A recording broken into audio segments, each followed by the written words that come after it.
তিল ধারণের জায়গা নেই হাসপাতালে, যন্ত্রণায় কাতরাচ্ছেন আহতরা। দৃশ্যটি নাইজেরিয়ার উত্তর পূর্বাঞ্চলের একটি হাসপাতালের।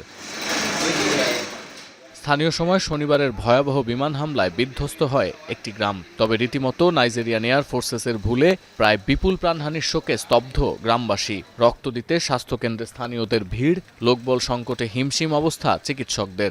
Today we receive about 21 victims of both blast as well as gunshot wound from a town in between. এক বিবৃতিতে নাইজেরিয়ান এয়ারফোর্স জানায়, বর্নো রাজ্যের জিলি অক্ষে বোকো হারামের ঘাঁটি লক্ষ্য করে এই অভিযান চালানো হয়। কিন্তু অ্যামনেস্টি ইন্টারন্যাশনালের দাবি, এতে অন্তত 200 বেসামরিক মানুষের প্রাণহানির আশঙ্কা করা হচ্ছে।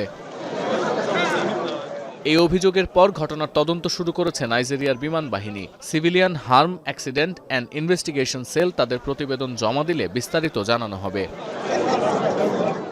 ইয়োবো রাজ্য সরকারের অভিযোগ, হামলার সময় বাজারটিতে সাধারণ ক্রেতা বিক্রেতারা জড়ো হয়েছিলেন। তবে গ্রামটি বোকো হারামের দীর্ঘস্থায়ী বিদ্রোহের কেন্দ্রস্থল। গেল কয়েক বছরে তাদের বিদ্রোহে এখানে হাজার হাজার মানুষ নিহত এবং লাখ লাখ মানুষ বাস্তুচ্যুত হন। 2017-র পর এই অঞ্চলে নাইজেরিয়ার সেনা অভিযানে 500-র বেশি বেসামরিক মানুষের প্রাণহানি হয়েছে।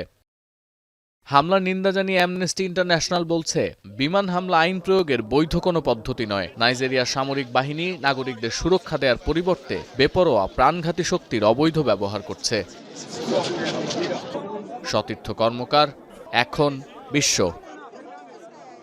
72 ঘন্টা ময়েশ্চার লক সমৃদ্ধ লিলি বডি ওয়াশ। শিয়া বাটারের গুডনেস স্কিন রিপেয়ার করে রাখে সফট ও গ্লোয়িং।